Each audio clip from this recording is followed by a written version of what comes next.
एक बार फिर दो देशों के बीच जंग की खबरें आ रही हैं, जिसने पूरी दुनिया को चौंका दिया है। अभी तक आप इजराइल की ओर से गाजा पर हमले की खबरें पढ़ रहे थे, लेकिन अब इजराइल पर भी हमले हुए हैं और ये हमले ईरान की ओर से किए गए हैं। देश के उत्तरी इलाके गैलिली के ऊपर एक साथ 40 से ज्यादा रॉकेट दागे गए। चरमपंथी संगठन हिजबुल्लाह ने रॉकेट हमले की जिम्मेदारी ली है। लेबनान में ईरान के प्रॉक्सी हिजबुल्लाह ने एक बयान में कहा कि उसने उत्तरी इजराइल में इजराइल सेना की तोपों को निशाना बनाते हुए दर्जनों रॉकेट फायर किए। वहीं इजरायली डिफेंस फोर्स यानी कि आईडीएफ ने रॉकेट हमलों की पुष्टि की और कहा कि इसमें कोई घायल नहीं हुआ। अमेरिकी खुफिया जानकारी के मुताबिक अगर बताएं तो ईरान जल्द ही इजराइल पर बड़े हमले की तैयारी में लगा हुआ है।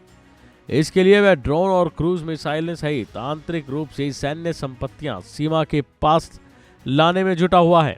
इससे अंदाजा लगाया जा सकता है कि वह हमले की तैयारी में है। सीरिया में 11 दिन पहले ईरानी वाणिज्य दूतावास पर हमले के बाद ईरान ने इसके लिए इजराइल को जिम्मेदार ठहराया और इसके बाद यह आशंका जताई जा रही है कि तेहरान जल्द ही इजराइल पर अब एक बड़ा हमला कर सकता है। इस हमले के बाद से अमेरिका का भी बयान सामने आया। बता दें कि इसको लेकर अमेरिकी राष्ट्रपति जो बाइडन ने व्हाइट हाउस में मीडिया से रूबरू होते हुए कहा कि उन्हें लगता है कि ईरान जल्द से जल्द इजराइल पर हमला कर सकता है। बाइडन ने कहा कि हम इजराइल की रक्षा के लिए समर्पित हैं, हम इजराइल का समर्थन करेंगे, इजराइल की रक्षा में मदद करेंगे और ईरान सफल नहीं होगा। आईडीएफ ने कहा कि लेबनान इलाके में उत्तरी इजराइल में करीब 40 रॉकेट दागे गए, जिनमें से कुछ को तो आयरन डोम एयर डिफेंस प्रणाली के जरिए ध्वस्त कर दिया गया, जबकि कुछ ने खुले इलाकों को इफेक्ट किया और लेबनान के अंदर गिरे। घटना के दौरान सायरन बजते रहे। इससे पहले आईडीएफ ने कहा था कि एयर डिफेंस ने उत्तरी इजराइल में हिजबुल्लाह द्वारा लॉन्च किए गए 2 विस्फोटकों से भरे ड्रोन को मार गिराया है। ईरान के हमले के बाद से इजराइल और अमेरिका की बैठकों का दौर जारी है।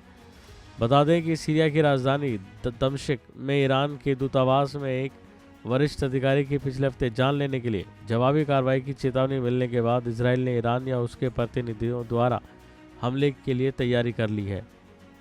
इजराइल ने 1 अप्रैल को हवाई हमले की जिम्मेदारी का दावा तो नहीं किया, जिसमें ब्रिगेडियर जनरल मोहम्मद रजा जाहिदी समेत ईरान रेवोल्यूशनरी गार्ड कॉर्प्स के विदेशी कद्दूस फोर्स के एक वरिष्ठ कमांडर और सैन्य अधिकारी की जान चली गई थी। हमले के बीच भारत ने भी अपने नागरिकों के लिए एक एडवाइजरी जारी की है।